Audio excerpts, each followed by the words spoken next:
안녕하세요. 네, 저는 정성민 소장입니다. 전 DNA 입시랩에서 이제 입시연구 소장직을 맡고 있습니다. 오늘 이제 수만이랑 같이 이제 이번 2024학년도 수능 가채점 분석 관련된 입시 특강을 진행하는 역할을 맡았습니다. 뭐 오늘 쭉 이제 뭐 지금 수능을 봤을 때, 이번 수능을 봤을 때 이제 어렵다, 쉽다 이제 의견들이 좀 분분해요.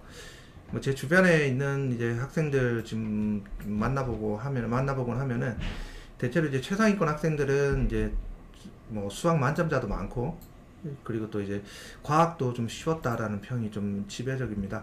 국어는 좀 문학이랑 이제 뭐 언매 쪽이 이제 조금 좀 까다로웠다라는 평은 있었지만, 국어도 이제 비문학 쪽이 조금 이제 난이도가 약하게 나와서 대체로는 좀 대단히 어렵지는 않았다라고 하는 것이 이제 좀 최상위권 학생들의 중론이었는데, 근데 또 이제 처음에는 이제 그런 학생들을 좀 많이 만나보다가 수능이 뭐 생각보다는 그렇게 예상했던 대로 이제 뭐 교육부가 쭉 발표했던 대로 좀 쉽게 나오지 않았나 이런 생각도 했었는데, 웬걸 이제 또 다음날 이제 그 제가 이제 여기 이제 저희 학원에서 이제 관리하고 있는 학생들, 이제 좀 서성한 수준의 이제 그 정도 수준에 대한 목표를 하고 있는 학생들을 만나봤는데, 대체로는 수능이 좀 많이 힘들었습니다 라고 하는 얘기들이 굉장히 많았어요.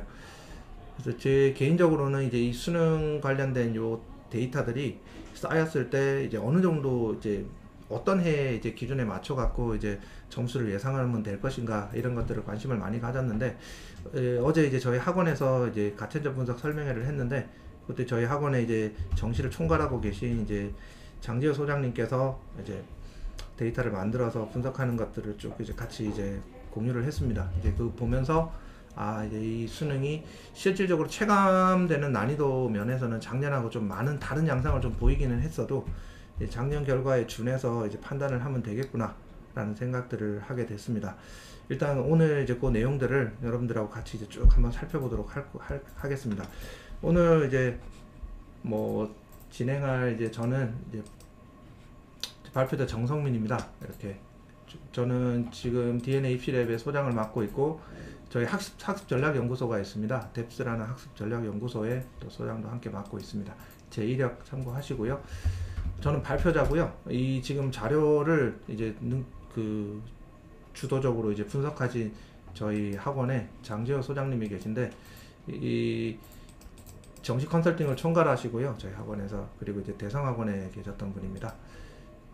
아마 이분을 왜 소개드리냐면은, 지금 여러분들이 이 수만이 이야기해요라고 하는 게시판 카테고리가 있습니다. 거기에 이 정시 이과 게시판, 정시 문과 게시판이라고 해서 얘기 나누는, 정시에 대해서 얘기 나누는 문과이과 게시판이 있는데, 거기에 지금 질문을 올리시면은 이 장재호 소장님하고 저희 임혁기 컨설턴트가 같이 이제 거기에 각 게시판을 담당을 하면서 여러분들 지원 라인들을 좀 정리를 해 주실 거예요. 뭐 궁금하신 사항이 있으면은 적극적으로 질문을 해주시면 될 것 같습니다. 물론 이제 뭐 실시간 채팅으로 질문을 하셔도 그 부분은 모니터링을 하도록 하겠습니다. 그 다음에 저도 이제 여기 분석 특강이 끝나고 나면은 저도 이제 그 게시판에 들어가서 그 질의응답에 이제 저도 이제 답변하는 역할을 하면서 쭉 여러분들 질문에 응답을 해드리도록 하겠습니다. 오늘 목차를 살펴보면, 오늘 이제 일단은 뭐 올해 수능 등급 컷을 한번 살펴봐야 될 거고요. 그 다음에 과학2가 올해는 이제 굉장히 중요한 자연계열의 이슈가 됐습니다. 이 표준 점수 상승이 이제 생기게 됐는데, 이 상승이 왜 생겼고, 물론 이제 이 왜 생겼다라고 하는 이 부분에 대해서는 앞으로도 그러할 것인가, 아니면 이제 올해 일시적인 현상인가, 이런 것들을 이제 생각해 보는데 굉장히 중요한 키가 될 수가 있을 겁니다. 그 부분에 대해서 좀 알아볼 거고요. 그 영향력은 어느 정도인지 올 수능에서 그것도 한번 살펴보도록 하겠습니다. 그 다음에는 이제 여러분들이 제일 관심을 많이 가질 수 있는 그런 각 대학 라인별로 이제 어느 정도 점수면은 갈 수가 있을 것인가, 이 라인 잡기에 대해서 이제 좀 쭉 얘기를 해보도록 하겠습니다.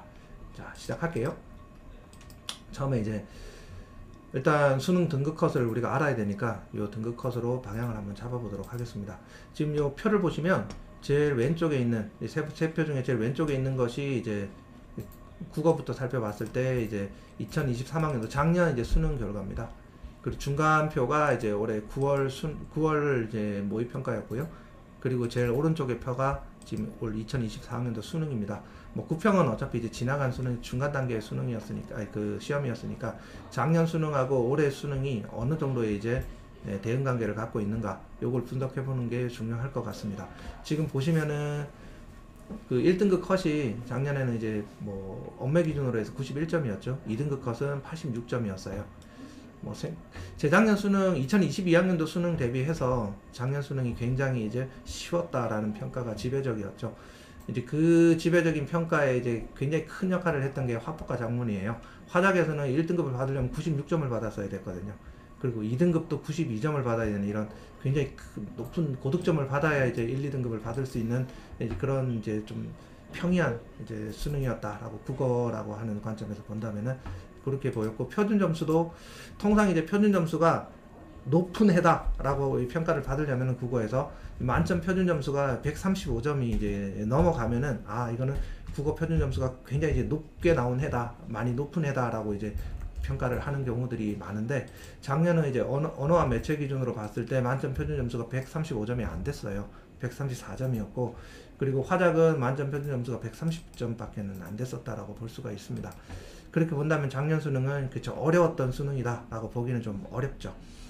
근데 이게 어려운 거랑 또 이제 이 막 표준 점수의 상승 하강이랑 어떤 이제 관련이 있느냐라고 질문을 하는 분들이 있어서 간단하게 답변 드리면, 이 점수를 표준화할 때요, 이 그 표준 점수를 만들 때 전체 이제 평균이 낮아지면은 표준 점수가 올라갑니다.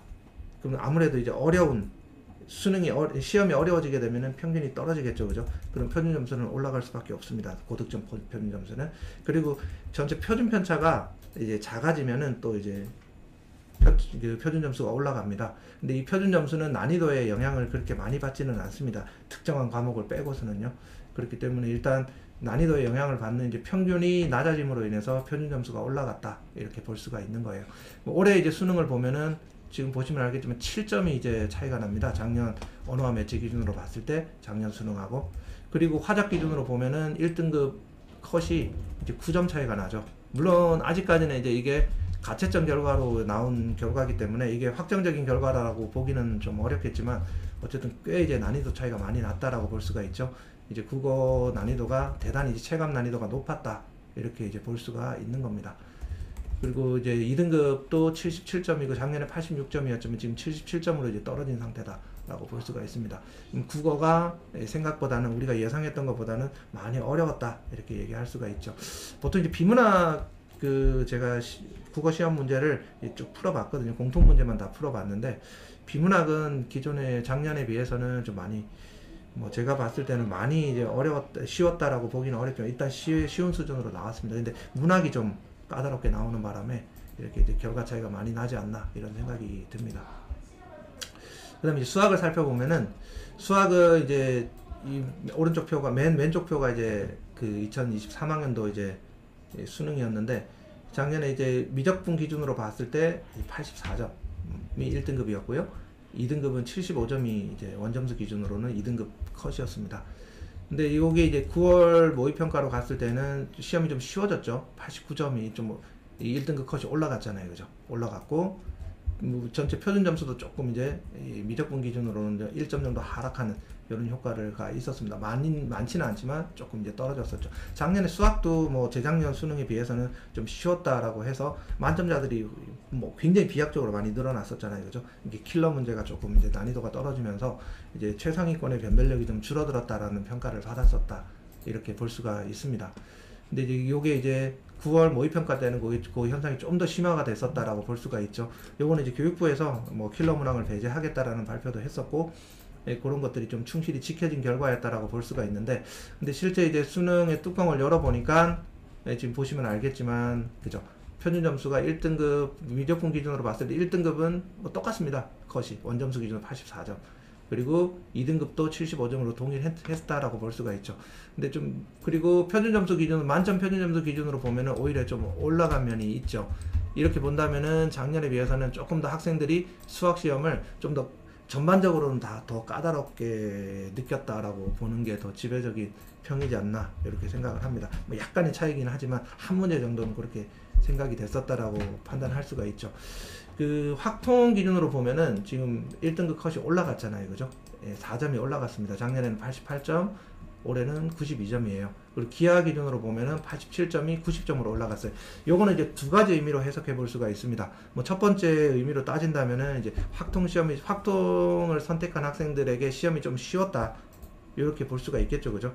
그렇지만 요거는 이제 전체적으로 미적, 확통, 기하를 통합을 해서 이제 그 표준 점수를 만드는 구조이기 때문에 이제 그렇게 보는 관점이 이제 적용될 가능성도 있지만, 또 다르게 이제 판단을 해본다면은 여기 이제 조정 원점수라는 게 있습니다. 그게 이제 평가원에서 이제 최초에 이제 수능이 이제 체제가 바뀌면서 발표했던 점수 체계인데요. 그 조정 원점수 기준으로 봤을 때 이거는 이제 공통 과목 각 집단별로 미적 집단, 확통 집단, 기하 집단의 이제 공통 과목 평균에 따라서 이제 이 표준 점수의 유불리가 좀 달라지게 됩니다. 그랬을 때 이제 그 자기 집단에서 수원 수투죠. 그 공통 과목 시험을 더 잘 보게 되면은, 그러면은 좀 더 이제 표준 점수가 이제 좀 유리해지는 그런 면이 있습니다. 그러니까 무슨 얘기냐면은 작년에 뭐 이 미적분 집단의 시험 점수가 시험 점수 그 수원 수투의 평균 점수가 확통 집단, 기하 집단의 평균 점수보다 이제 더 좋았다는 뜻이에요. 근데 그 좋았던 크기 자체가 이 격차, 평균 점수의 격차 자체가 이제 작년보다는 올해 더 벌어졌다, 이렇게 볼 수가 있는 겁니다. 제가 이 방송이 좀 서툴러서 좀 버벅될 수도 있습니다. 좀 이해를 해 주십시오. 그래서 이제 뭐 좀 더 쉽게 얘기를 하자면은 좀 더 이제 우수한 학생들이 미적분 쪽으로 더 많이 몰렸다, 이렇게 이제 볼 수가 있는 거예요. 이런 부분들이 이제 뭐 올해 이제 수학 점수를 이제 분석하는데 이제 참고가 될 수 있는 사항이다라고 볼 수 있습니다. 이게 이제 이렇게 이제 심화가 되면은 내년에는 좀 더 심화될 수가 있겠죠. 그죠? 첫 해에는 기하하고 미적은 실질적으로 큰 차이가 없었거든요. 그랬는데 이제 작년에 이제 그 기하하고 확통만 조금 첫 해는 점수상의 손해를 봤어요. 왜 그러냐면 어쩔 수가 없죠. 문과생들이 확통을 많이 선택하기 때문에 이거는 수원2의 평균 점수가 낮을 수밖에 없어요. 그리고 이제 소위 말해서 이제 수포자라고 하는 수학을 거의 이제 좀 수학에 자신 없는 학생들도 확통을 많이 선택을 하다 보니까 확통의 전체적인 이제 확통을 선택한 학생들의 수원2 평균 점수가 낮아질 수밖에 없었겠죠.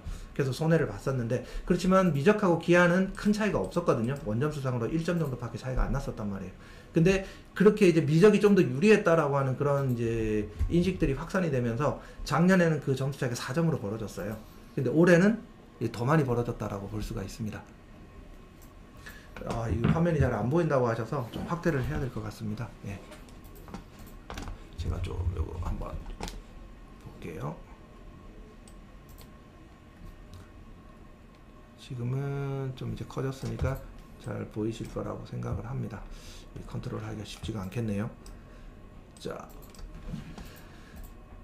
그래서 일단 전체적으로 보면은 이제 결과상으로 놓고 봤을 때 미적 기준으로 보면은 작년하고 올해하고 특별히 이제 결과상의 차이가 없다, 이렇게 정리하자면 인식하면 되시고요. 그 다음에 확통하고 기하는 내가 좀 더 원점수 기준으로 점수를 더 잘 받아야 작년보다는 작년과 같은 이제 결과를 기대할 수 있다, 이렇게 볼 수가 있습니다. 조금 이제 확통을 선택한 학생들은 조금 수학에서의 부담이 좀 더 커졌다, 이렇게 볼 수도 있는 겁니다. 그리고 이제 중요한 과학으로 이제 넘어가겠습니다. 과학은 지금 보시면은 작년하고 올해하고 좀 약간 이 점수 양상의 차이가 좀 크게 나타나는데, 제가 잠깐 모니터링을 한번 하고 볼게요.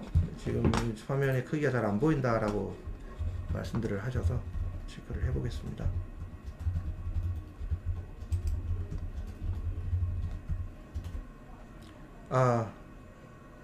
지금은 이제 해결됐다고 합니다. 예, 계속 진행하겠습니다. 감사합니다. 좀 이제 불편하신 거 있으시면 좀 뭐 즉각 말씀 주시면은 제가 좀 한번 고쳐 보겠습니다. 일단은 이제 1등급 기준으로 보면은 지금 만점자 이제 표준 점수를 한번 쭉 정리를 해서 이렇게 이제 과학 원 평균을 따로 정리를 해봤어요. 그랬더니 이제 72.5였습니다. 작년도 수능이에요, 위에 표가. 근데 이제 이렇게 과학2가 70.5로 작년 한 2점 정도 이제 과학2를 선택한 학생들이 손해를 봤다, 이렇게 볼 수가 있어요. 뭐 요거는 이제 어쩔 수가 없는 구조죠. 뭐 한번 그 생각을 해보시면 평균 점수가 높아지면은 어떻게 된다 그랬어요? 그쵸? 표준 점수의 전체 선택 집단의 평균 점수가 올라가게 되면은, 그러면은 표준 점수는 떨어진다라고 했었잖아요. 그럼 작년에 서울대가 과학 2를 필수로 이제 지정을 했기 때문에, 이제 서울대를 지원하려는 이제 조금 소위 학력 수준이 높은 학생들이 과학 2 선택자로 집단에 많이 들어 있었습니다. 이제 그랬기 때문에 이제 과학 2를 선택한 학생들의 평균 점수가 전반적으로 좀 높아졌었다라고 볼 수가 있죠. 근데 이 학생들의 평균 점수가 높아지다 보니까 당연히 이제 표준 점수는 이제 과학 2가 떨어질 수밖에 없는 구조였다라고 볼 수가 있죠. 과탐 1이 이제 뭐 작년까지는 이제 2 선택에 비해서는 훨씬 더 유리하다라고 해서, 이제 보통 이제 메디컬 지원하는 학생들, 이런 학생들은 서울대 의대를 생각하지 않는 한 이제 뭐 원원을 선택해야 된다라고 하는 이런 얘기까지 돌 정도로 이제 과학 2가 불리하다라는 의견이 지배적이었다라고 볼 수가 있습니다. 그랬었는데 올해 이제 좀 재밌는 결과가 나왔죠. 지금 보시면 과학 1의 이제 이 평균 점수 구조가, 과학 1의 만점 평균 점수가 68점이에요. 근데 과학 2의 평균이 80점입니다. 갑자기 이제 굉장히 이제 크게 이렇게 이제 격차가 벌어졌었죠. 이게 이제 9월 이제 평가원 모의고사 때는 더 했었죠. 여기 9평인데요. 9평 때 이제 이렇게 12점이 벌어졌었습니다. 이게 이렇게 벌어지는 이유가 명확하게 보이죠. 그죠? 우리가 생각해보면. 첫 번째 이유는 뭐겠어요? 그쵸? 과학탐구 2를 이제는 이제 서울대 지원하는 학생들이 의무적으로 선택할 이유가 없어졌어요. 그래서 대거 이제 상위권 학생들이 빠져나갔겠죠. 과학 2 선택 구조에서. 그러다 보니까 평균이 낮아졌어요. 또 하나는 이제 이렇게 상위권 학생들이 대거 상위권 학생들만 골라서 빠져나가다 보니까 이 과학 2 표준 편차가 또 뭐 말하자면 이제 평균으로부터 이제 거리가 멀리 점수가 높았던 학생들이 빠져나가다 보니까 점수가 퍼진 정도가 이제 확 줄어든 거예요. 평균 쪽에 이제 많이 몰려있는 점수 구조가 되다 보니까 표준 편차까지도 아래로 떨어지게 됐죠. 이 두 가지 이제 평균도 떨어지고 표준 편차도 작아졌어요. 이게 과학 탐구 2의 이제 표준 점수를 위로 상승시키는 이런 효과를 가져왔다라고 볼 수가 있습니다. 그렇게 봤을 때 과학 탐구 1하고 2의 격차가 굉장히 크게 벌어졌었단 말이에요. 이게 이제 엄청나게 이슈가 되셨죠, 그죠? 그래서 이제 2를 선택해야 된다라고 이제 해서 서울대 의대를 지원한다든지, 아니면 그냥 이제 상위권 대학을 이제 생각하는 학생들도 이 대치동에서 한창 이제 이게 이제 좀 회자가 됐던 논쟁거리였어요. 지금이라도 2를 선택해야 된다라고 하는 그런 의견들이 있었고, 그리고 저한테도 그런 질문들이 굉장히 많이 들어왔었거든요. 뭐 고백을 하자면 저는 이제 뭐 아마 이 격차가 좀 많이 이제 교정이 될 거다, 실제 시험에 가면은. 그렇기 때문에 이 과학탐구 2 선택은 조금 이제 무리하게 이제 해서는 신중하게 고려를 해라, 무리하게 해서는 안 된다, 이런 얘기들을 많이 이제 조언으로 줬었는데, 제 예상이 보기 좋게 빗나갔습니다. 이런 얘기 할 필요 없었나요? 아무튼 이 자리에서라도 얘기를 해야 됩니다. 주로 이제 그런 학생들이 고1, 2였기 때문에, 그래서 뭐 크게 이제 뭐 영향을 많이 올해 시험에 주지는 않았을 거라고 생각을 하는데, 어쨌든 이제 실제로 이제 2024학년도 시험 뚜껑을 열어보니까 어때요? 10점이 또 차이가 났습니다. 올해 과학탐구 2를 선택한 학생들의 이득이 굉장히 클 것이다 라고 하는 것을 예상해 볼 수가 있겠어요. 그죠? 또 하나 이제 체크를 해야 될 게 이제 이 과목 간 이제 유불리 문제인데요. 지금 보시면 물화생지, 작년에 보시면 알겠죠. 물화생지의 과목 간 유불리가 물리하고 화학 간에는 5점이나 났었어요. 꽤 이제 크게 이제 벌어졌었다라고 볼 수가 있어. 5점 차이면 꽤 큰 점수 차이죠, 그죠? 그리고 반면에 이제 과학 1이랑 과학 2의 이제 만점 표준 점수 차이는 뭐 아주 크게 나타난 건 아닙니다, 그죠? 물론 평균적으로는 많이 나타났지만 G2를 빼고 나면은 나머지 과목에서는 화학하고 G2를 빼고 나면은 비슷한 구조로 갔었는데, 올해 이제 이게 양상이 좀 바뀌었어요.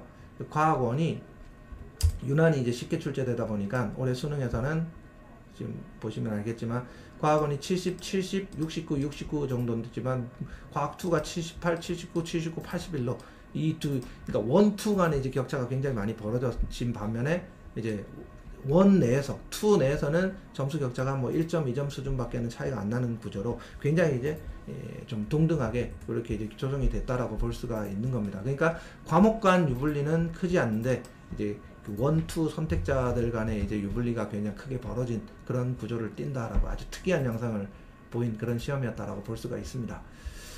그리고 이제 사탐으로 넘어가게 되면은 사회탐구가 지금 이제 봤을 때 작년에 전체적으로 이제 사회탐구 평균 점수를 보면은 70점이에요. 70점 정도였는데 이게 이제 9평 때 68점 정도로 뭐 유지가 됐었죠. 이 사탐은 실질적으로 봤을 때 뭐 과학 2에 비해서는 원투의 이제 그런 이슈는 좀 없죠, 그죠? 원투의 이슈가 없기 때문에 올 수능하고 작년 수능에서 하나 정도, 그러니까 올해가 평균이 이렇게 평균 점수 평균이 좀 떨어졌다라고 하는 것은 사회탐구 시험이 평균 점수가 전반적으로 좀 작년보다는 조금 올라갔다, 이렇게 볼 수가 있는 겁니다.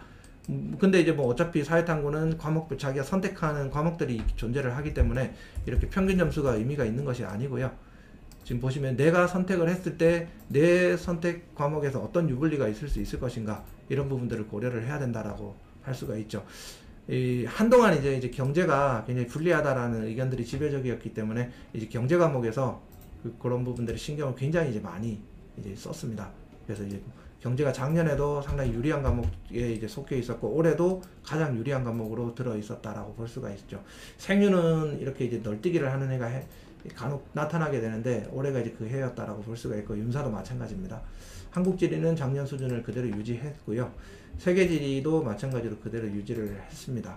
이 세계지리나 한국지리 같은 경우는 지리를 특별히 좋아하지 않는 학생 같은 경우는 지리 선택을 잘 안 하게 되거든요. 뭐 한국지리는 어느 정도 이제 뭐 그 선택하는 학생들의 이제 선호도가 있지 않더라도 좀 들어갈 만한데, 세계지리 같은 경우는 그런 경우가 좀 크지는 않습니다. 그래서 이런 세계지리나 한국지리 같은 경우는 또 혹은 동아시아사나 세계사도 마찬가지예요. 이런 과목들은 특별히 유리하지도 특별히 불리하지도 않은 그런 애들이 많아지는 경우가 많습니다. 왜 그러냐면은 선호도가 높은 학생들이 여기에 들어가기 때문에 그렇다, 이렇게 볼 수가 있죠. 그리고 정치와 법, 뭐 이 사회문화는 항상 안정적인 점수를 유지하는 과목들이기 때문에 올해도 역시나 유리한 과목에 이제 들어 있었다라고 이제 볼 수가 있습니다. 이 한 화면에 이제 담기가 좀 화질 문제 때문에 지금 조금 이제 어려운데 한번 줄여볼게요. 지금 한번 채팅으로 조금만 이제 좀 조언을 주십시오. 이 정도는 화질이 괜찮나요? 화면 줄여주셔도 될 것 같다고 말씀을 하시네요. 이 정도면은 화질이 괜찮다라고 생각을 하고 진행을 하겠습니다.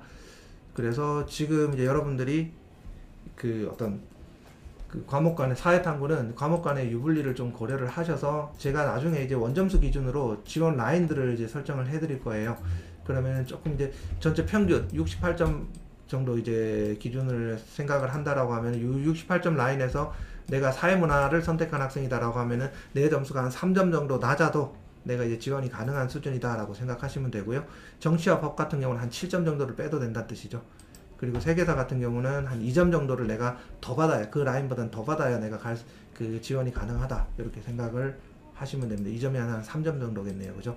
그런 식으로 판단을 하시면 될 것 같습니다. 그래서 이걸 전체적으로 한번 이제 조망을 해보겠습니다. 이렇게 이제 보통 이제 뭐 1등급을 다 받았을 때, 그리고 2등급을 다 받았을 때 내가 이제 어느 정도 이제 그 원점수가 나올 것인가, 이런 것들을 살펴보는 거는 뭐 일단은 이제 중요하죠. 왜냐하면 1등급을 다 받았다라고 했을 때 항상 이제 그 정도 수준에서 이제 지원 가능한 라인이 나오죠. 그 라인이 통상적으로는 이제 스카이에 이제 가능한 라인들이 생겨난다. 스카이를 어디를 지원하든지 간에 이 메디컬 라인을 빼고는 다 이제 붙을 수 있는 그런 점수다, 이렇게 이제 보통은 판단을 하거든요. 그리고 이제 2등급을 전부 다 받았을 때, 이때 이제 2등급 컷에 해당하는 점수가 나왔을 때는 보통 이제 경희대를 갈 수 있다, 혹은 또 이제 뭐 건국대를 갈 수 있다, 이런 수준의 이제 지원 라인이 이제 생성이 되게 됩니다. 그 정도 라인을 이제 예상하는 점수 컷으로서는 이제 의미가 있는 거라고 볼 수가 있죠.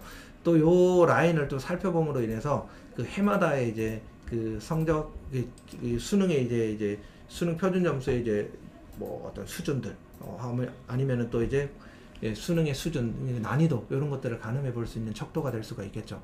지금 보시면은 이제 작년 2023학년도 수능을 보시면은 자연계열 기준으로 엄매, 미적, 보통 생지를 많이 선택을 하죠. 생명과학, 지구과학, 이렇게 이제 원을 선택을 했다라고 했을 때 전부 다 1등급을 받았을 때는 이제 원점수 기준으로 91점, 84점, 42점, 42점, 이렇게 해서 이제 259점입니다. 틀린 개수로 따지면 한 13개 정도 틀렸을 때 이 1등급 컷 라인 안에 들어오게 된다라고 볼 수가 있고요.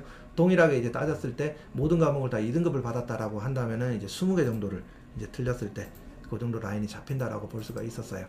그러면 원점수 기준으로 본다면은 이제 1등급 컷하고 2등급 컷이 대략 한 260점에 하고 240점에서 한 20점 정도 차이가 났었다. 이렇게 볼 수가 있겠네요. 그죠? 여기 이제 작년도 수능 기준으로 보면 문과 기준으로 화작하고 이제 또 확통 이렇게 4탐 선택을 했을 때 4탐은 생윤하고 사문을 가장 많이 선택을 하니까 그 기준으로 잡고 이제 생각을 해 보신다면 이제 원점수 기준으로는 1등급 컷이 270점 그리고 2등급 컷이 249점입니다. 조금 이제 그러니까 요 봤을 때는 작년 한 10점 정도가 이제 만약 교차 지원을 한다라고 하면은 이제 자연계열 학생이 문과 학생들에 비해서는 한 10점 정도를 이득을 보는 구조였다 이렇게 볼 수가 있겠죠. 그죠? 그렇지만 이제 어쨌든 뭐 1등급 컷하고 2등급 컷의 점수 격차를 놓고 본다면은 270, 250 정도로 역시나 여기 문과에서도 20점 정도 차이가 났었다. 10개, 17개 틀리는 수준이었다라고 볼 수가 있겠네요. 그죠? 그럼 궁금한 건 이제 작년 기준이 아니라 올해 얼마나 달라졌느냐 요걸 봐야 될 겁니다. 그죠? 올해 기준으로 한번 살펴볼게요. 너무 뜸을 들이나요? 구평 기준으로 보면은 구평은 이제 전반적으로 시험이 많이 쉬워졌다라는 얘기들을 했었잖아요. 그죠? 이 쉬운 수능이었기 때문에 쉬운 시험이었기 때문에 200 이과 기준으로 봤을 때 이제 274점, 250점. 그러니까 약 한 15점 정도 차이가 25점 정도 차이 격차가 좀 벌어졌었죠. 최상위권하고 중위권. 그러니까 중위권 수준의 점수는 대단히 많이 변했다라고 10점 정도 올라갔지만 이제 최상위권 수준의 점수가 좀 많이 올라갔던 그런 시험 구조였다라고 볼 수가 있겠죠. 그죠? 문과 기준으로 봐도 지금 보시면 점수 격차가 좀 더 벌어진 구조였죠. 8개, 17개, 9개, 18개 이 수준으로 이제 1등급 컷, 2등급 컷이 만들어졌다라고 볼 수가 있는데 근데 지금 이제 올해 수능 기준으로 보면은 지금 보시면 알겠지만 아까 13개 20개였잖아요. 그죠? 요게 12개, 20개 정도로 아까 제가 말씀드렸잖아요. 그죠? 상위권 학생들은 조금 시험을 좀 수월하게 작년에 비해서 뭐 그렇게 어려운 것 같지는 않습니다. 좀 수월합니다. 이런 평가들을 많이 했었거든요. 근데 이제 중위권, 중상위권 학생들 기준으로 놓고 봤을 때는 뭐 상위권이기는 하죠. 상위권이긴 한데 상위권 중에서도 한 중간 라인에 속해 있는 이런 학생들은 킬러 문항에 이제 그 영향을 좀 덜 받는 그런 수준에 있는 학생들이기 때문에 작년 수능하고는 거의 비슷하게 이제 영향을 받는다. 비슷한 수준의 시험이었다라고 평가를 하고 있는 겁니다. 그렇지만 이제 구조가 좀 달라졌다라고 볼 수가 있겠죠. 뭐 똑같이 이제 한 20점 구조인데 이제 상위권에서 1등급 컷에서 한 개 정도가 더 올라갔다 이렇게 보이죠. 문과도 마찬가지죠. 270, 250 수준이었는데 274, 250 수준이니까 뭐 10개, 17개에서 9개, 17개 이런 수준으로 조금 더 이제 상위권 라인이 좀 최상위권 라인이 좀 올라갔다라고 볼 수 있어요. 뭐 전체적인 이제 합산 구조로 보면은 작년하고 올해하고 라인이 거의 비슷하다라고 볼 수가 있는데 근데 요게 이제 세부 과목 구조로 들어가면은 조금 이제 달라집니다. 그게 뭐냐면은 국어가 작년에 비해서는 좀 쉬워졌고요. 어려워졌고요. 이제 이 과학이 작년에 비해서 좀 쉬워졌습니다. 이게 그러니까 국어가 어려워진 만큼 과학이 쉬워지다 보니까 그 라인을 메꿨다라고 볼 수가 있겠죠, 서로. 근데 올해 이제 이렇게 되면 변수가 생겨나겠죠. 첫 번째 변수는 뭐냐면은 이제 국어 시험을 잘 본 학생들이 국어 반영 비중이 큰 학교에 갔을 때 작년 같은 점수라 하더라도 작년보다는 훨씬 더 이제 유리해진다라고 하는 겁니다. 그리고 이 지금 대표적으로 이제 서강대 같은 학교들이 있겠죠. 이 과학 시험을 좀 더 상대적으로 못 보고 국어 시험을 잘 본 학생들, 수학 뭐 그 영어가 비슷하다고 했을 때 국어 시험을 잘 본 학생들이 뭐 서강대 점수 반영 구조로 본다면은 원래 이제 과학 시험을 잘 못 보고 국영수를 잘 보게 되면 서강대가 이득을 얻어갔는데 올해는 그 정도가 훨씬 더 커질 것이다라고 충분히 예상을 할 수가 있겠죠. 그죠? 그 다음에 두 번째는 뭐냐면은 올해 이제 이 점수가 이렇게 작년하고 결과가 비슷해지는 이유가 뭐라고 말씀을 드렸어요? 국어가 어려워진 만큼 과학이 원에서 쉬워졌기 때문에 이런 구조가 나오는데 요거는 생원 지원을 기준으로 이제 말씀을 드린 거예요. 근데 어디로? 이제 투 과목으로 들어가게 되면은 투 과목은 올해 실제적으로 시험이 그렇게 쉽지가 않았어요. 좀 어려웠다라는 평가가 있었고 또 평균이 낮아지는 바람에 표준 점수상의 이득도 많이 얻어갔어요. 그러니까 투 과목을 선택을 해서 국어도 잘 보고 투를 잘 본 학생들이라고 한다면은 그 점수에서 얻는 유리함이 어마무지할 것이다 라고 볼 수가 있고요. 또 국어가 어려웠기 때문에 2과목에서 점수를 잘 받은 학생들은 이제 국어가 웬만큼 좀 낮은 점수를 받는다 하더라도 불리함이 크지 않을 것이다 라는 생각도 해볼 수가 있는 겁니다. 그래서 올해는 뭐 국어 시험을 잘 보면은 이제 굉장히 이제 유리한 구조로 내가 이제 점수 구조를 확보를 한다라고 볼 수도 있고요. 또 하나는 이제 자연계열 학생들 같은 경우는 2과목을 선택을 한 학생들이 그 시험을 잘 봤을 때 상당히 이제 큰 이득을 볼 수 있는 그런 구조를 가지고 있다 이렇게 생각을 할 수가 있겠네요. 그리고 이제 문과 같은 경우는 이제 지금 봤을 때는 작년 구조에 비해서 최상위권이 조금 이제 국어 시험 때문에 조금 이제 올라가는 표점이 올라가는 이런 구조가 만들어졌고 나머지는 크게 달라진 점은 없다라고 생각할 수가 있습니다. 전체적으로 봤을 때 작년 수능 결과를 좀 예상을 해서 참고를 해서 올해 지원 라인을 잡아보는 거는 상당히 의미가 있지 않나. 전체 이제 원점수가 전체 이제 내 총점 기준으로 잡아보면 충분히 이제 의미가 있다라고 생각을 할 수가 있겠네요. 제가 이제 그 수능 조금 앞두고 유튜브를 찍었었는데 거기에 이제 작년 입시 결과를 통해서 지원 라인을 좀 잡아봅시다 라고 하는 주제로 이제 그 유튜브를 찍었어요. 찍을 때 좀 우려를 했어요. 왜냐하면 자꾸 딴지를 걸거든요. 이 댓글을 달면서 작년 기준은 의미 없지 않느냐. 올해 시험이 뭐 달라질 텐데요. 그거 굳이 그 기준 가지고 참고할 필요가 있느냐 이런 댓글들이 많이 달렸었어요. 근데 뭐 실제로 저도 거기에 동의를 하는 편이었거든요. 왜냐하면 올해는 이제 수능이 9월 모의고사 결과로 봤을 때는 좀 많이 쉬워질 거다라고 예상을 했었기 때문에 작년 기준이 크게 의미가 있을까 생각을 했는데 뭐 결과적으로 놓고 보면은 작년 기준이 이제 좀 의미가 있게 됐죠. 찍어놨던 영상을 참고를 해도 될 텐데 뭐 그럴 필요는 없습니다. 그럴 필요는 없고 전체 화면으로 보여지게 어떻게 해야 되나? 100%. 됐나요? 그럼 너무 작지 않나요? 자료화면 한번 모니터링 좀 해주시겠어요?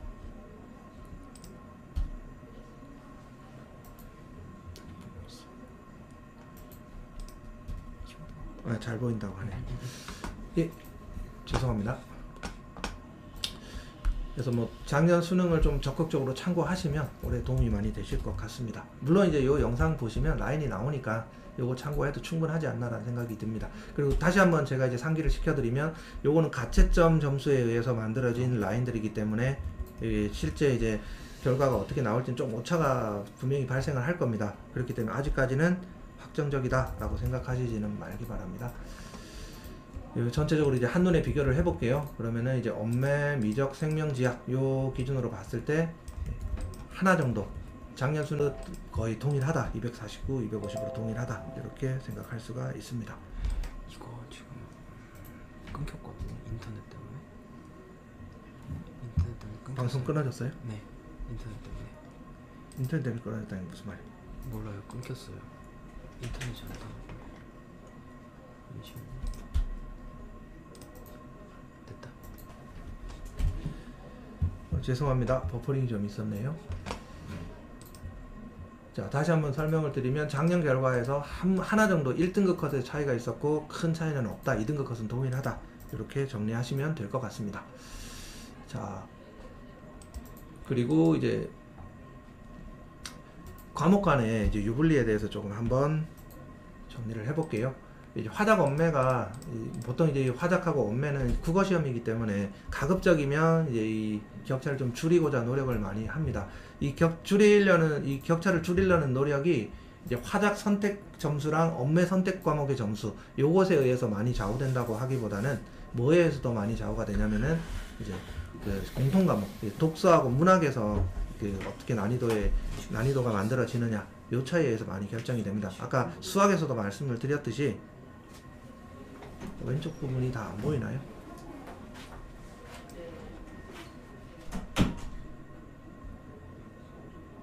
이제 되나요? 됐나요?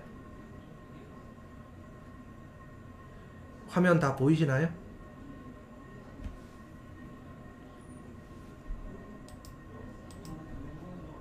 예, 감사합니다. 보통 이제 화작 선택한 집단하고 엄매를 선택한 집단하고 그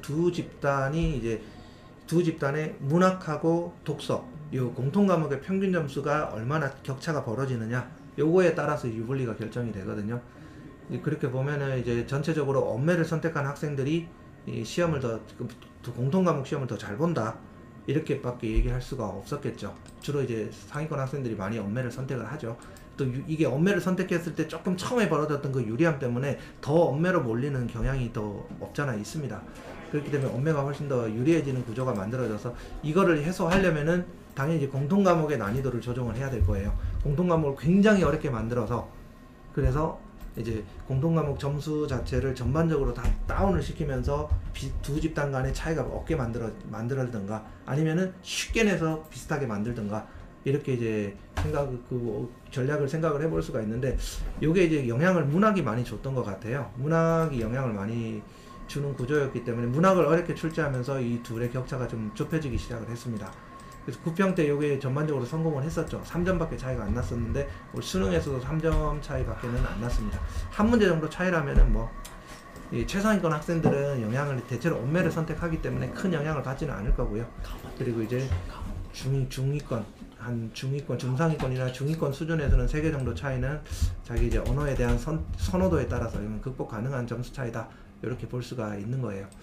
그리고 또 이제 수학하고 국어에서 이제 표점 차이가 안 난다라고 하는 것은 굉장히 이제 이례적인 일입니다. 통상적으로 수학은 이제 평균 점수가 많이 낮아지기 때문에 표준 점수가 굉장히 높이 올라가게 되거든요. 근데 국어는 아까 제가 말씀을 드렸듯이 135점 정도만 표준 점수가 만들어지더라도 표준 점수가 높은 애다 이렇게 얘기할 수가 있었는데 이례적으로 올해는 이제 수학하고 국어의 만점 표준 점수가 거의 똑같아지는 이런 현상이 벌어졌어요. 그러니까 국어 시험을 잘 본 학생들의 유리함이 굉장히 이제 큰 해다라고 얘기할 수가 있는 겁니다. 근데 이제 많이 벌어진 것들을 이제 또 생각을 해보면 확통하고 미적 격차는 더 많이 벌어졌어요. 확통이 쉬웠다라고 하는 해석도 할 수가 있겠지만 이제 수학에서 이제 수학에 자신 있는 학생, 좀 수학을 선호하는 학생, 수학의 학력 수준이 좀 높은 학생들이 미적으로 몰리는 경향이 이제 작년에 비해서 올해도 훨씬 더 이제 심화됐다라고 볼 수가 있는 겁니다. 그렇기 때문에 이제 미적을 선택한 학생들이 수원2 시험을 훨씬 더 잘 본 거죠. 그래서 이런 일들이 벌어졌다라고 볼 수가 있습니다. 그리고 아까 말씀드렸죠. 과학탐구 2하고 과학탐구 1에서 지금도 잡음이 들리나요? 기하도 조금 더 이제 더 벌어졌습니다. 아까 제가 좀 보여드렸는데 기하 질문을 하셔서 잠깐 돌아가서 보면요. 예. 제일 처음으로 돌아가시면 아마 보실 수가 있을 텐데 이제 기하 등급 컷을 보시면은 이제 올해 이제 기하가 79점이죠. 작년에 78점이었고 그렇게 본다면 이제 미적하고 기하 격차는 뭐 그렇게 1점 정도 더 벌어졌다라고 볼 수가 있습니다. 네, 참고하시기 바랍니다.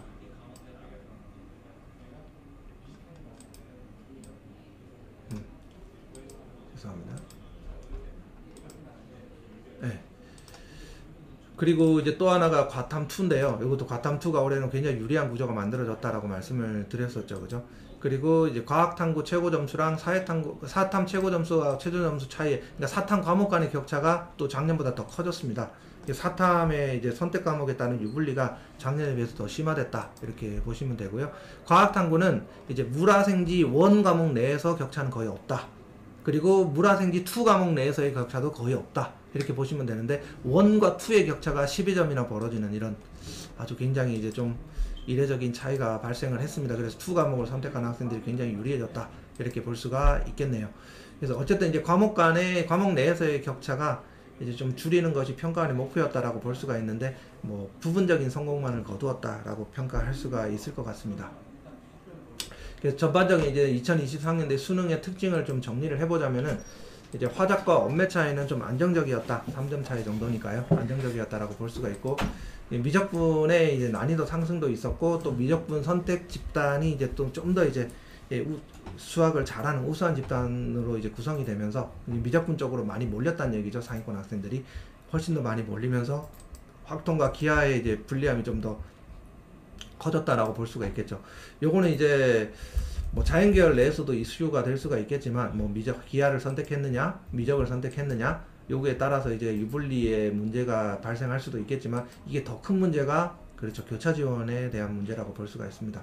이 탐구 과목이야 이제 변환 표준 점수를 만드는 구조를 가지고 이제 교차 지원의 유불리들을 어느 정도 이제 일정 정도 조정할 수도 있지 않겠나 이렇게 예상을 할 수도 있는데 뭐 서울대는 그렇지 않겠지만 이제 수학은 어찌 할 수가 없거든요. 확동집은 그대로 반영을 하는 구조이기 때문에 그래서 올해도 이제 역시나 뭐 작년 재작년에 비교했을 때 이제 이과 학생들의 문과 침공이 여전히 이제 좀 높게 벌어질 가능성이 높지 않을까 이렇게 예상해 볼 수가 있습니다. 그리고 국어 난이도가 상승을 하면서 국어 표점이 수학 표점하고 동일한 정도로 만점 표점이 굉장히 높게 올라갔습니다. 그래서 뭐 아주 이제 많은 학생들은 아니겠지만 최상위권 학생들이 국어 시험을 잘 봤다라고 그랬을 때 이제 국어 시험에서 선전을 한 덕분에 굉장히 크게 유리함을 많이 얻어갈 수 있는 구조다 이렇게 볼 수가 있고요. 그리고 세 번째는 과학탐구 2하고 과학탐구 1의 표준점수 차이를 줄이기는 좀 역부족이었죠. 그래서 서울대 입시에서 이제 유리하게 작용할 거다. 왜냐하면 과학탐구가 서울대는 변환 표준점수로 반영되지 않아요. 그냥 바로 표준점수 그대로 반영을 해버리기 때문에 과탐2를 선택한 학생들이 굉장히 유리한 구조가 만들어졌다. 이렇게 볼 수가 있습니다. 그리고 사회탐구 간에 이제 만점 표준점수 차가 이제 과목 간에 이제 많이 좀 생겨났어요. 그래서 이게 유불리가 있기 때문에 이 부분은 좀 많이 유의를 하셔야 됩니다. 문과 학생들은. 그리고 과탐 5원 간의 만점 표점 차이는 별로 없어졌다. 예, 굉장히 이제 잘 조정을 했다라고 볼 수가 있겠네요. 그리고 과탐 1이랑 사탐 간의 표준점수 격차도 별로 없습니다. 그러니까 이제 교차 지원에 있어서의 문제는 이제 미적분하고 확동 선택 요거 때문에 교차 지원에 문제가 생겨난다. 이렇게 볼 수가 있겠네요. 자, 그러면 이제 제가 계속 이제 강조를 해왔는데 과탐 2의 표준 점수 상승이 어느 정도로 이제 입시에 영향을 미치는지 한번 살펴볼게요. 자, 만점을 받았어요. 이건 서울대 이슈라고 볼 수가 있겠죠. 변환 표준 점수가 아직 안 나왔기 때문에 다른 그 변환 표준 점수를 이제 적용하는 그런 이제 대학의 이제 탐구의 영향력을 지금 예단하기는 좀 이르고요. 그대로 표준 점수를 반영하는 서울대를 한번 살펴보겠습니다. 만점을 받았어요. 어떤 학생이 무로한 지원을 선택을 해서 만점을 받았습니다. 물리를 선택했다라고 하는 것은 그죠, 의대를 갈 생각이 있다는 뜻이죠. 공대나 의대를. 왜냐면 공대 의대는 물, 화 중에 반드시 하나를 선택을 해야 되기 때문에 그렇습니다. 그럼 이제 100, 150, 50을 받았는데 이 학생의 환산 점수가 434.6입니다. 서울대는 이제 그 국어 표준 점수는 이제 그대로 147로 반영을 합니다. 미적은 가중치를 주죠. 1.2를 곱해서 176.4로 반영을 하고요. 147 곱하기 1.2에서 영어는 이제 감점이 없어요. 1등급일 때. 그리고 물리는 탐구에서는 가중치를 0.8을 둡니다. 반영 비중을 줄이겠다는 뜻이죠. 그래서 이 표준 점수 70에 0.8을 곱해서 56. 그리고 표준 점수 69에 0.8을 곱해서 55.2. 해서 전체 환산 점수의 합산 점수가 434.6입니다. 근데 G2를 선택을 했어요. 다른 학생은 선택을 했는데 이 친구는 이 미적도 만점이고 물리도 만점, G2도 만점 똑같아요. 위에 학생이랑 이 수학하고 탐구에서는 영어도 1등급이고 근데 국어만 이 친구가 12점이 나갔으니 4개를 틀렸습니다. 그죠? 국어에서만 4개를 틀렸어요. 그럼 표준점수 이 친구는 당연히 이제 위에 만점을 받았으니까 첫 번째 학생은 서울대 의대를 난 지원하면 합격할 수 있겠구나 생각을 하고 지원을 하겠죠. 뭐 안 할 수가 없죠. 근데 이제 아래 학생, 이 학생은 그러면 과연 서울대 의대를 지원해도 되느냐, 요걸 한번 살펴볼게요. 그러니까 요 엄매에 88점을 받았을 때 표준 점수가 135점입니다. 1을 곱해서 135점, 미적은 그대로 1.1을 곱해서 176.4. 그리고 영어는 감점이 없죠. 그리고 물리는 똑같습니다. 56점으로. 근데 G2가 이제 표준 점수가 69였는데 지원은 G2는 81이에요. 여기 0.8을 곱하면 64.8입니다. 이걸 이제 그리고 서울대에서는 2 과목을 하나를 선택했기 때문에 가산점이 3점이 붙어요. 뭐 2 과목을 선택하면 5점이죠. 2를 선택했으면 이 3점 합산 점수까지 합치면은 점수가 435.2예요. 그러니까 국어를 4개를 틀렸는데도 점수가 역전이 됐죠. 이 2 과목의 영향력이 올해는 그래서 서울대에서 어마무지하게 크게 나타날 것이다. 이렇게 볼 수가 있습니다. 제가 이제 그 수능을 이제 보고 나서 저희 학원에서 이제 생활했던 학생 중에 한 친구가 그 화투랑 생투를 선택을 하고 그 생투에서만 하나를 틀렸어요. 그래서 이 친구 점수를 쭉 합산을 해봤더니 야, 너 잘하면 서울대 의대 수석하겠다 뭐 이런 얘기까지 할 정도로 이 두 과목의 영향력이 굉장히 이제 크게 서울대에서는 나타날 것이다 올해 이렇게 볼 수가 있겠죠. 그러면 이제 한번 우리가 생각을 해봐야 돼요. 지금 이 이제 시험을 보고 있는 이 학생, 이 지금 얘기를 듣고 있는 이 학생들이 그러면은 과연 이제 2학년들이다. 뭐 지금 3학년이 아니에요. 그럼 내가 이제 내년에 수능을 준비하면서 서울대를 가기 위해서 혹은 또 이제 2에 가산점을 준다든지 2 과목을 선택을 해서 내가 이제 유리함을 얻을 수 있다라고 하면은 내가 이걸 선택을 해야 될 것인가? 왜냐면 표점을 그대로 반영하려면은 2 과목의 유리함이 유지가 된다면은 내가 당연히 이제 2를 선택하는 게 좋겠죠. 그렇지만 이제 연대나 고대나 뭐 성균관대나 이런 학교들은 전부 다 이제 변환 표준 점수를 만들기 때문에 그게 이제 그 나중에 변환 표준 점수를 변환을 하면서 이게 물보정을 할 수도 있고 불보정을 할 수도 있어요. 물보정은 거의 표준 점수 차이처럼 유지를 시키면서 별로 교정을 안 해주는 거예요. 격차를 안 줄여주는 거고, 불보정을 한다는 거는 격차를 거의 줄여버린다는 뜻입니다. 유리함이 없게끔. 이렇게 만들 수도 있어요. 그건 지켜봐야 되는 거고, 당장 이제 서울대만 놓고 봤을 때 혹은 또 표준 점수를 변환하지 않고 그대로 반영하는 학교들만 놓고 봤을 때 과연 내가 2를 선택하는 것이 맞느냐, 2학년들 1학년들 입장에서 생각을 해본다면은, 그러면은 이게 그럼 이 유리함이 당장 해소가 될 수 있느냐, 뭐 유리함이 평가원의 의도에 따라서 다 이제 유리하지 않게끔 이제 희석시켜 버릴 수 있는 그런 여지가 있느냐, 이렇게 생각을 해본다면은 그 가능성이 높지는 않다라고 봐야 되겠죠. 왜냐면은 상위권 학생들이 다 빠져나가잖아요. 굳이 이제 뭐 서울대를 가더라도 원원 선택해도 될 텐데요. 뭐하러 뭐 투 선택해요. 이렇게 이제 생각을 할 수 있단 말이에요. 올해 다 빠져나갔기 때문에. 근데 올해는 이제 이렇게 빠져나갔던 이유가 저 같은 사람들의 역할이 컸어요. 투를 선택해봤자 하나 더 틀리면은 그냥 그 유리함이 다 없어진다. 투를 선택할 이유가 없지 않느냐. 이렇게 얘기를 했었거든요.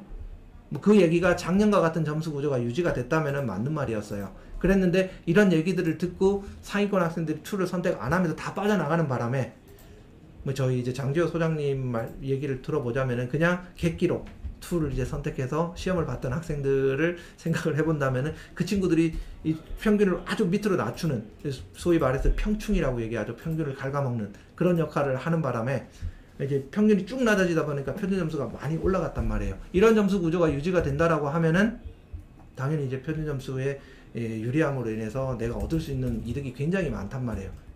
과연 이제 내년에도 이 구조가 유지가 된다라고 예상이 되면은 그러면 이제 우리는 어떻게 할 수가 있어요? 근데 투를 선택해야 된다, 이렇게 볼 수가 있는 겁니다. 근데 올해 이제 이 결과를 보고 내년에 투를 선택하는 사람들이 상위권 학생들 중에서 많아지겠죠, 그죠?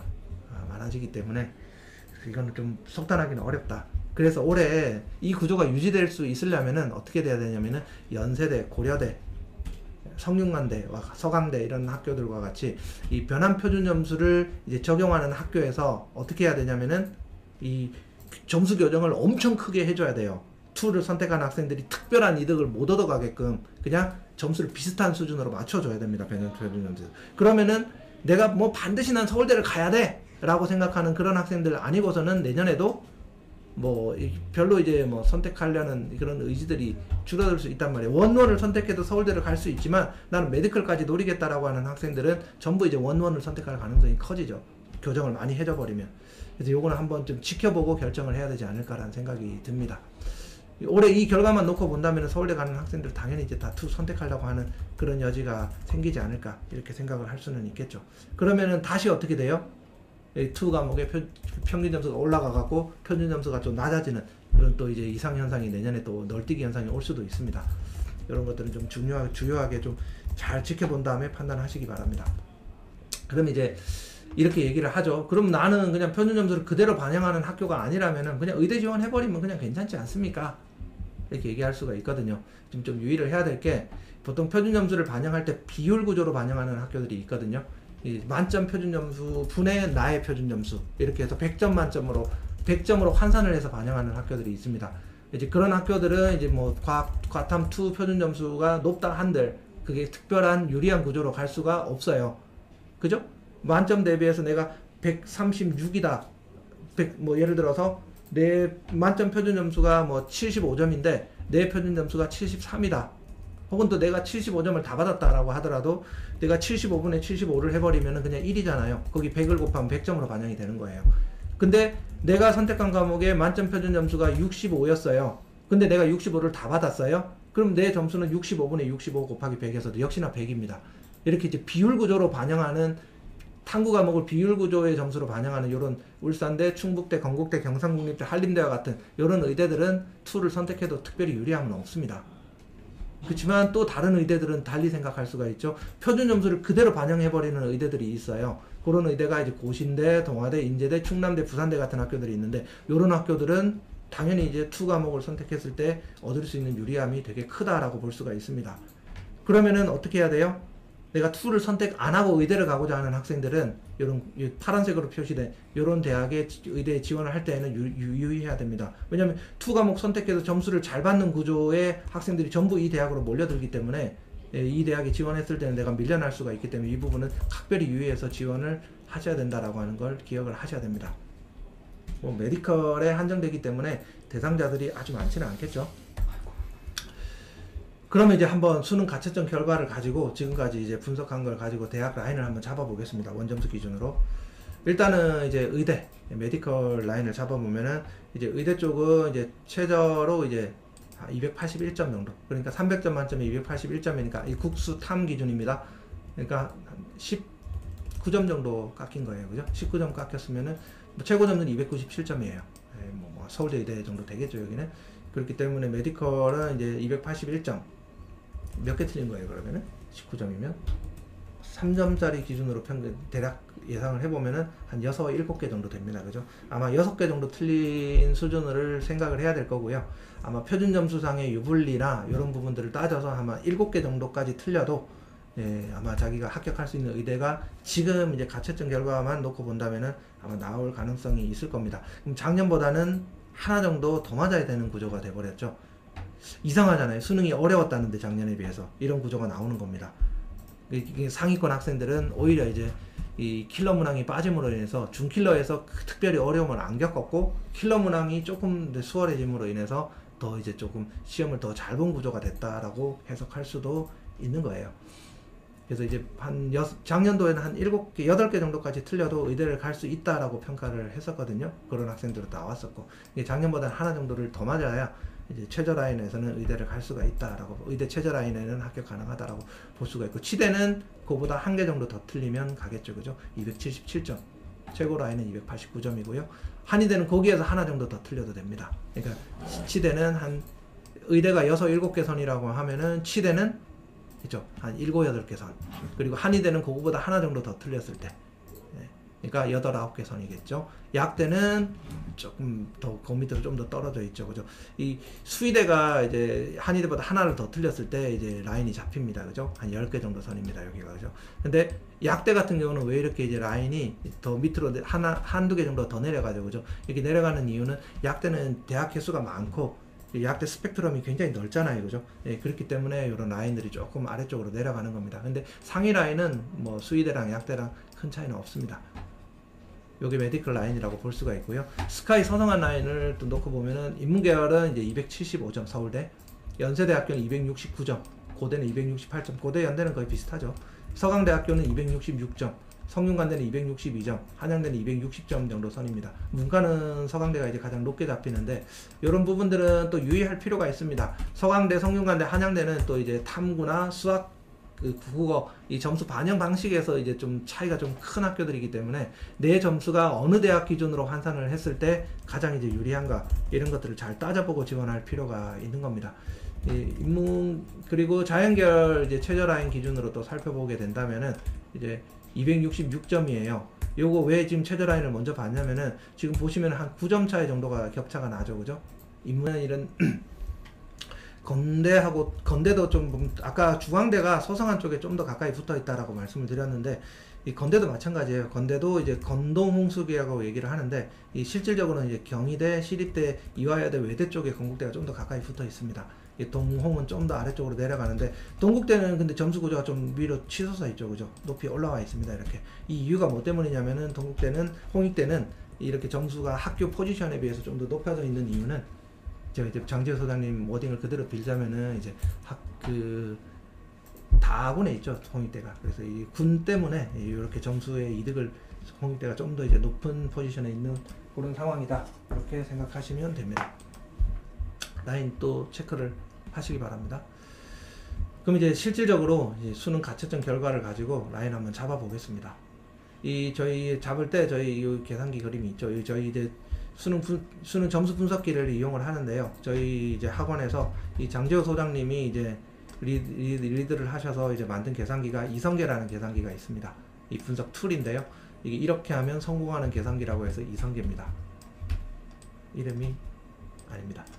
옆에 계셔서 평을 못 하겠습니다. 제가 이성계라는 계산기인데 계산기가 굉장히 이제 파워풀한 계산기니까 여기 이제 저는 올해 좀 배포가 지금 수만이라든지 이런 사이트를 통해서 게시판에 이제 좀 배포를 해서 사람들이 좀 널리 쓰게 했으면 좋겠다라고 생각을 했는데 올해는 좀 신중했어요. 이게 좀 이제 어느 정도 이제 저희 내부적으로 이제 충분히 이제 이 계산기에 대한 장단점을 분석을 하고 그러고 나서 이제 배포를 하자라는 의견이 지배적이어서 아마 내년에는 배포하는 것을 좀 고려를 하시겠다라고 얘기를 합니다.